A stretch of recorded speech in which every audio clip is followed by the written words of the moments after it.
আসসালামু আলাইকুম রহমতুল্লাহি ওয়া বারাকাতুহু। বাংলাদেশ দোকান কর্মচারী ফেডারেশনের উদ্যোগে আয়োজিত জুলাই গণ অভ্যুত্থানে এদেশের ছাত্র শ্রমিক জনতার আত্মত্যাগ, জুলাই সনদ বাস্তবায়ন, শ্রম সংস্কার কমিশনের সুপারিশের আলোকে দোকান কর্মচারী এবং হকার শ্রমিকদের যুক্তির দাবি অবিলম্বে বাস্তবায়নের দাবিতে আজকের এই দোকান কর্মচারী এবং হকার শ্রমিক সমাবেশের সংগ্রামের সভাপতি, বাংলাদেশ দোকান কর্মচারী ফেডারেশনের সভাপতি, বিশিষ্ট শ্রমিক নেতা এস.এম. লুৎফর রহমান। মঞ্চে উপস্থিত আছেন আজকের এই শ্রমিক সমাবেশের বিশেষ অতিথি, বাংলাদেশ শ্রমিক কল্যাণ ফেডারেশনের কেন্দ্রীয় সহ সভাপতি, বিশিষ্ট শ্রমিক নেতা অধ্যাপক হারুন রশিদ খান। উপস্থিত আছেন আজকের এই সমাবেশের বিশেষ অতিথি, বাংলাদেশ শ্রমিক কল্যাণ ফেডারেশনের কেন্দ্রীয় সাধারণ সম্পাদক শ্রমিক নেতা লস্কর মোহাম্মদ তসলিম, ফেডারেশনের কেন্দ্রীয় সহ সাধারণ সম্পাদক বৃন্দ, দোকান কর্মচারী ফেডারেশনের কেন্দ্রীয় নেতৃবৃন্দ, মহানগর নেতৃবৃন্দ, আজকের এই সমাবেশে আগত সম্মানিত শ্রমজীবী ভাই বন্ধুগণ, আল্লাহ রাব্বুল আলামিনের শুকরিয়া। আল্লাহ রাব্বুল আলামিন আমাদেরকে 24-এর যে জুলাই বিপ্লব হয়েছে, সেই জুলাই বিপ্লবের দ্বিতীয় বর্ষপূর্তি উপলক্ষে আমাদেরকে আজকের এই আয়োজনটি করার সুযোগ করে দিয়েছেন। বাংলাদেশের ইতিহাসে জুলাই বিপ্লব একটি অন্যতম তাৎপর্যপূর্ণ ঘটনা।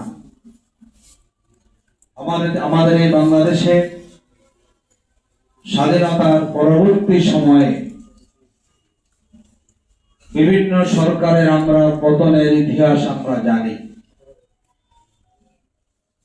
আমরা 75-এর সেই বাকশাল গঠনের মধ্যে দিয়ে তৎকালীন সে আওয়ামী লীগ সরকারের পতনের ইতিহাস আমরা জানি।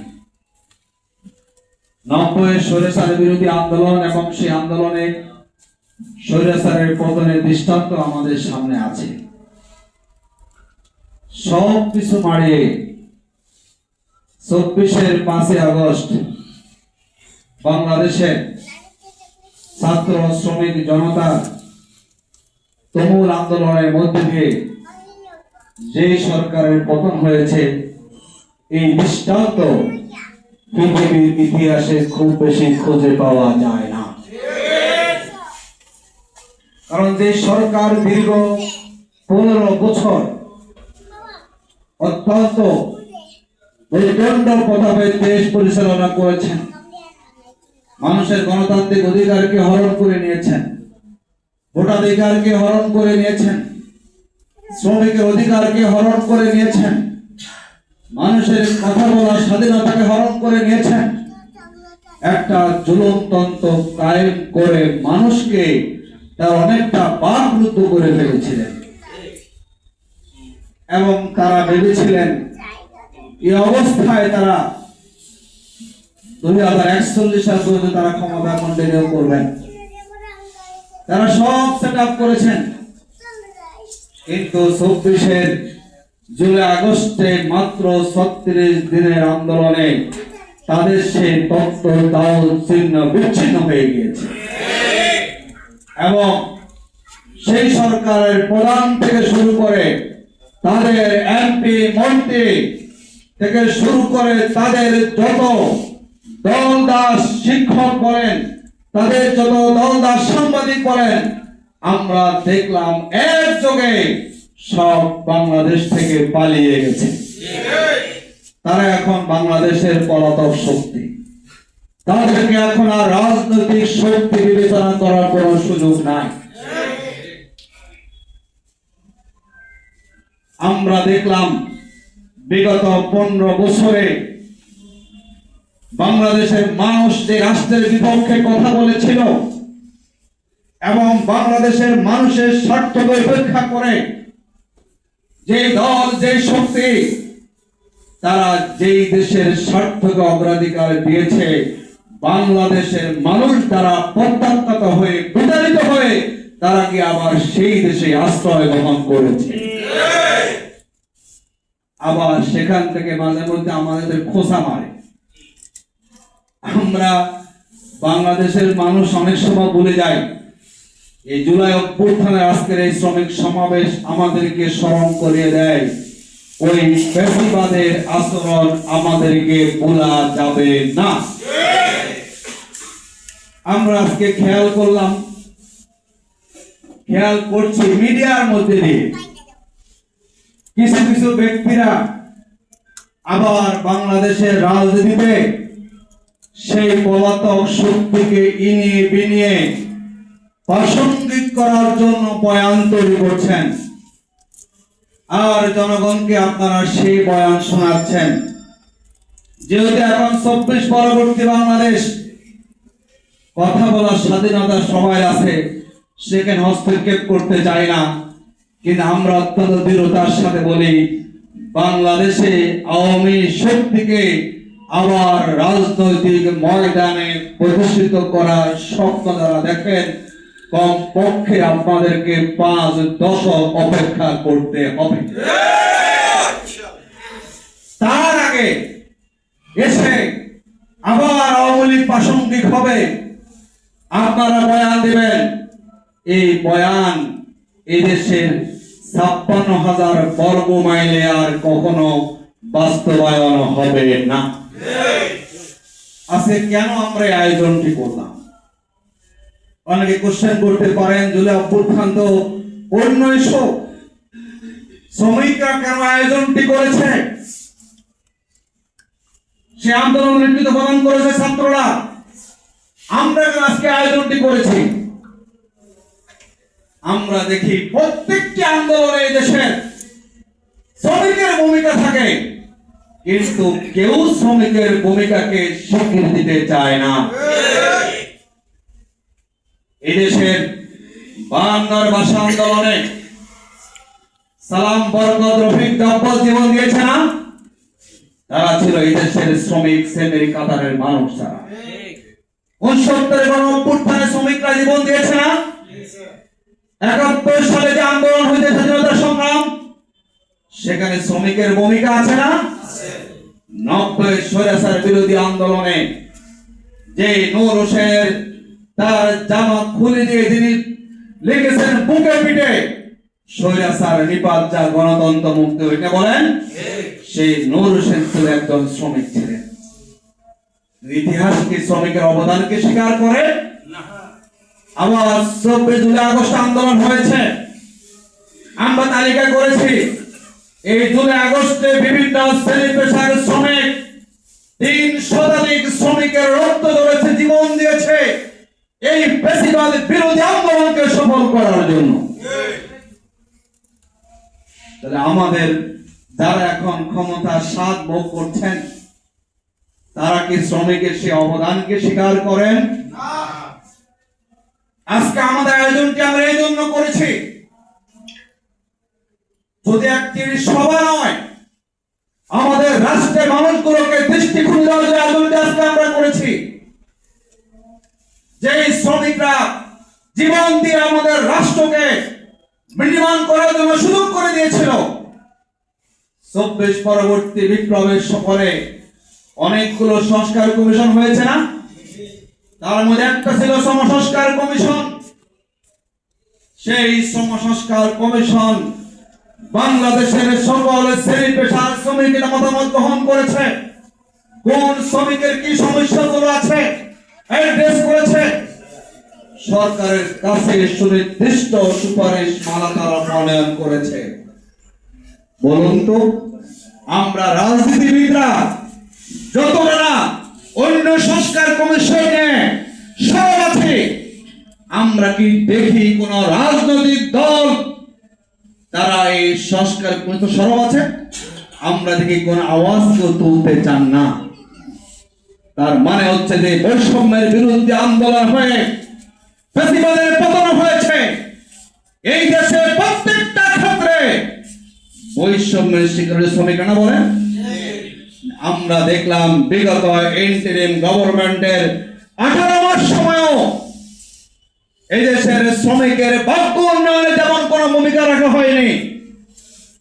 আবার আমরা দেখলাম এই সরকারের 5 মাস তারা অনেক কথা বলেছেন, নানা কার্ডের কথা আমাদেরকে বলেন, কিন্তু সমসংস্কার কমিশনের সুপারিশ আলোকে এই দেশের শ্রমিকের জীবন যাত্রার মান উন্নয়ন করার জন্য যে কার্যকর প্রাতিষ্ঠানিক পদক্ষেপ গ্রহণ করার কথা, এই পদক্ষেপ আমরা এখনো কাউকে গ্রহণ করতে দেখি না। আমাদেরকে কথার ফুলঝুরি চড়ায়। আমরা বলি এই দেশের শ্রমিকরা যেহেতু এখন কথা বলার স্বাধীনতা আমরা পেয়েছি, যে স্বাধীনতাকে হরণ করা হয়েছিল, যে সময় কথা বলতে গিয়ে প্রতিবাদ করতে গিয়ে শ্রমিককে বুলেট বিদ্ধ হয়েছে, আমরা মনে করি এই বাংলাদেশে এখন আর এই সুযোগ কেউ পাওয়ার কথা না, ঠিক না বলেন? এই নতুন বাংলাদেশে আবার শ্রমিকদেরকে রাস্তায় নামতে হবে অধিকারের জন্য, এটা আমরা বাধ্য পাচ্ছি। সম্মানিত ভাইরা, যারা আজকে আপনারা এখানে এসেছেন, এখানে আপনারা দোকান কর্মচারী প্রতিনিধিত্ব করছেন, হকার সেক্টর ভাইরা এখানে আছেন।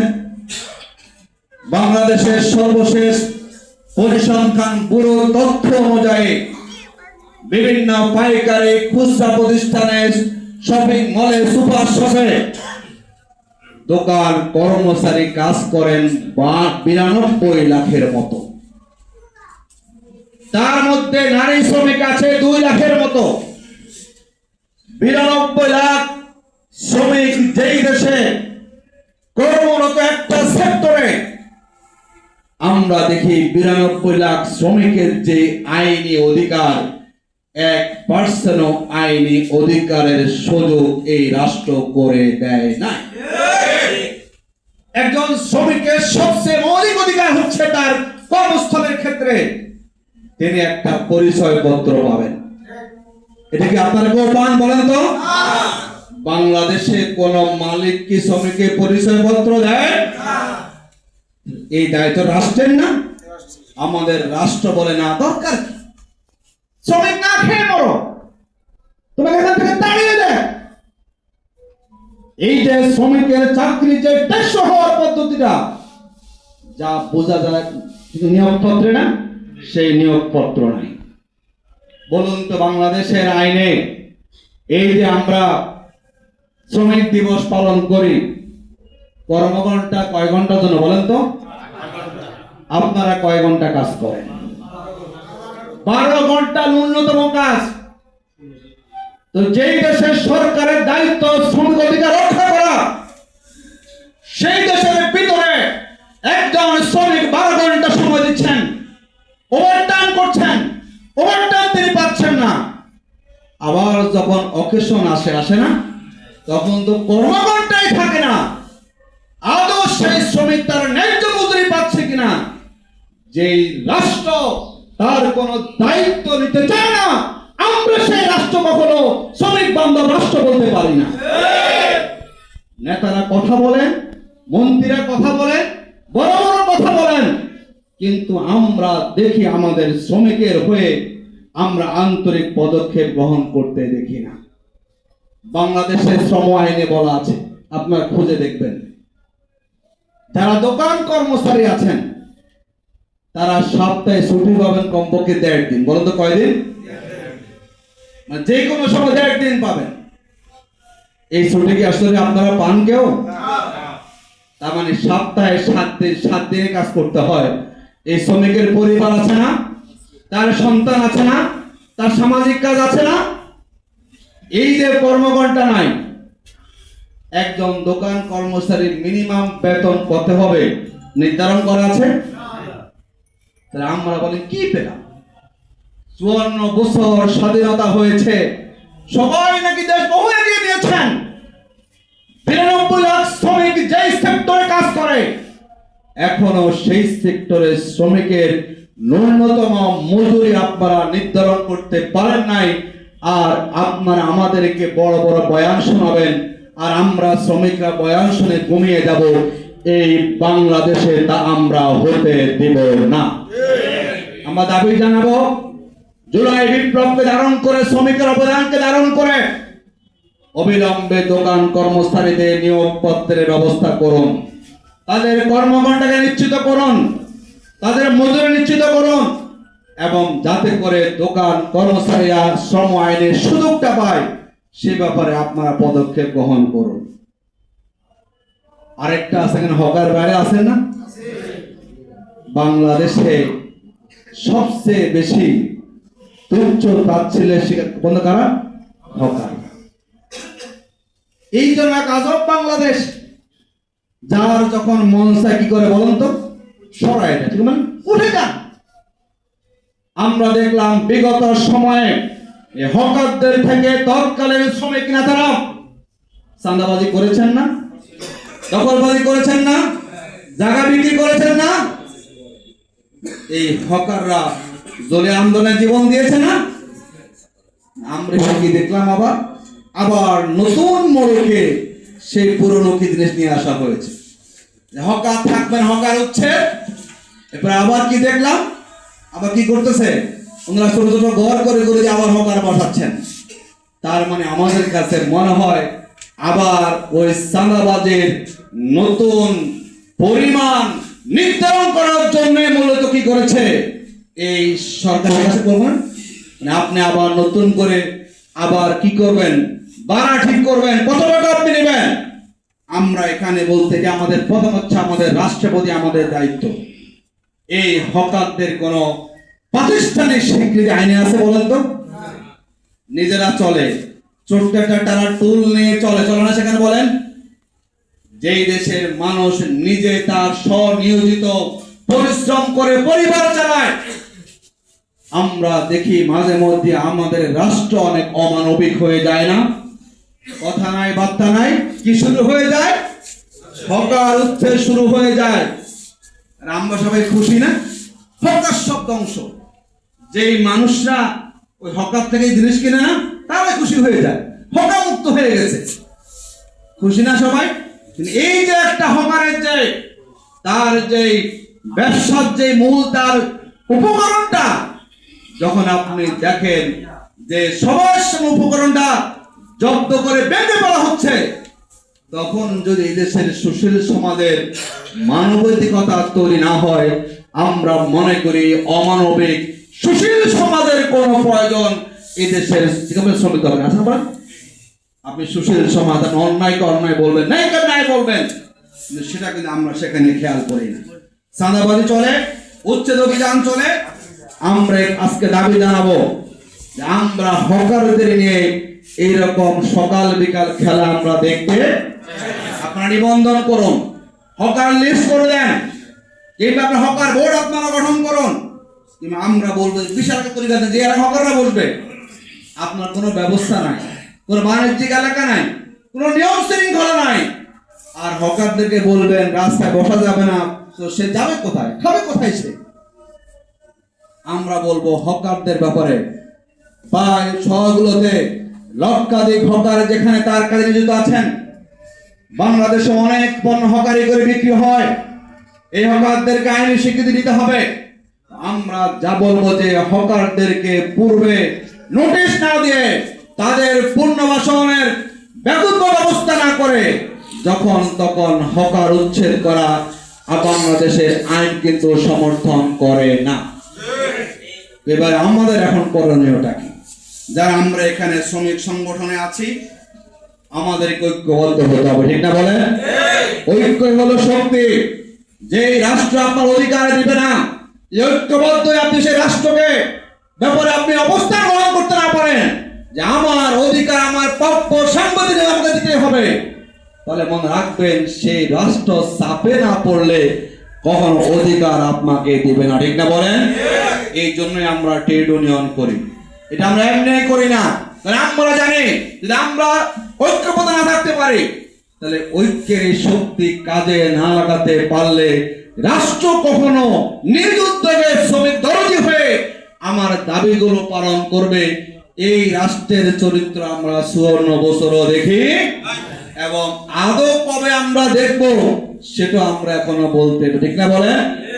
আমরা দাবি জানাবো জুলাই অভ্যুত্থানে এই দেশের শ্রমিকের ত্যাগ স্বীকার করে যাতে বাংলাদেশের 7.5 কোটি শ্রমিক যেই যেখানে কাজ করে দোকানে কর্মচারী হোক হকার্স হোক যাতে করে সকল শ্রমিক তার ন্যায্য অধিকার নিয়ে যাতে করে সে তার সামাজিক মর্যাদা নিয়ে কাজ করার সুযোগ পায় রাষ্ট্রকে সেই পদক্ষেপ গ্রহণ করতে রাজি আছেন ইনশাআল্লাহ আপনারা।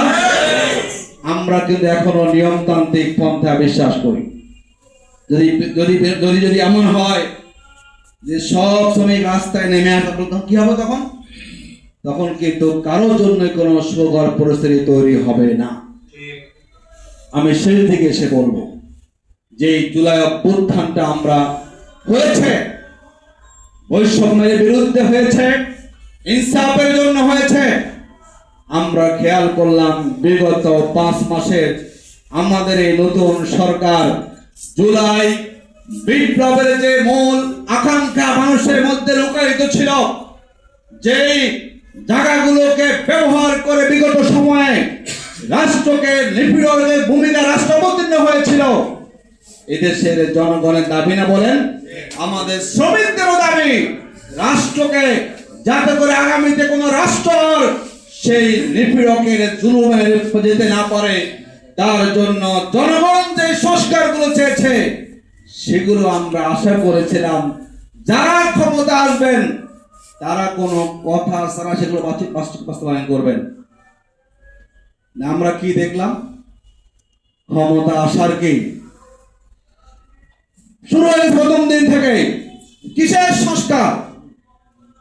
আমরা বলি যারা এখন সংস্কারের বিরুদ্ধে অবস্থান গ্রহণ করেছেন, আমি গতকালকে বলছিলাম এই দেশের জনগণ কিন্তু এখন 24 পরবর্তী বাংলাদেশ আগের মতো করে যেমন তেমন জনগণকে বুঝাবেন আর জনগণ বুঝবে নীরবে ঘুমিয়ে থাকবে, এই বাংলাদেশ কিন্তু এখন সেই বাংলাদেশ না।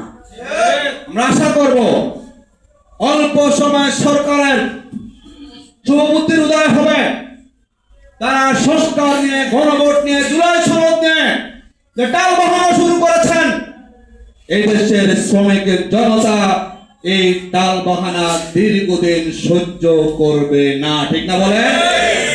আমাদেরকে সংবিধানের দোহাই দিয়ে আওয়ামী লীগ ওই ফ্যাসিবাদী গোষ্ঠী তারা আইনাগত তৈরি করেছে না, যেই সংবিধান আইনাগত তৈরি করেছে, যেই সংবিধান আপনাদেরকে শিলং দিতে বাধ্য করেছে, যেই সংবিধান আপনাদেরকে 17 বছর লন্ডন থাকতে হয়েছে, আবার সেই সংবিধানের দোহাই দিয়ে আপনারা আমাদের উপর আবার জুলুম করার পায়তারা করছেন, এই সুযোগ শ্রমিকরা আপনাদেরকে করে দিবেন না।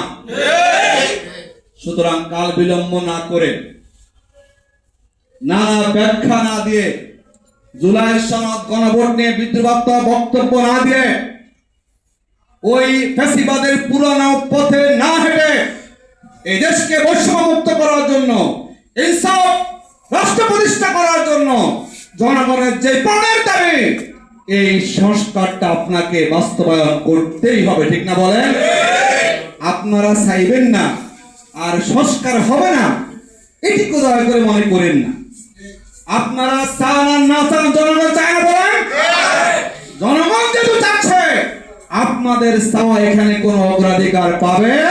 সুতরাং জনগণের চাওয়াকে প্রাধান্য দিয়ে রাষ্ট্রকে একটা সুন্দর রাখার জন্য আশা করি আপনারা অন্য কাল চিন্তা ভিন্ন দিকে না গিয়ে এই সংস্কারটাকে আপনার গুরুত্ব দেন, আমরা বলছি বারবার। কিন্তু মনে রাখবেন জনগণের ধৈর্যের বাঁধ যখন ভেঙে যাবে এই জনগণ কিন্তু কাউকে ছেড়ে কথা বলবে না। আশা করি আমাদের আজকের শ্রমিকের যে দাবি এই দাবির পক্ষে যেটা আমরা শ্রমিক প্রতিনিধিত্ব করছি, এই দেশের পরিবর্তনে শ্রমিকের অবদান আছে, আমরা মনে করি আমাদের বয়সের গুরুত্ব আছে না, এখন এটি আমাদের গৌরব পরিবেশ, আমাদের বক্তব্য।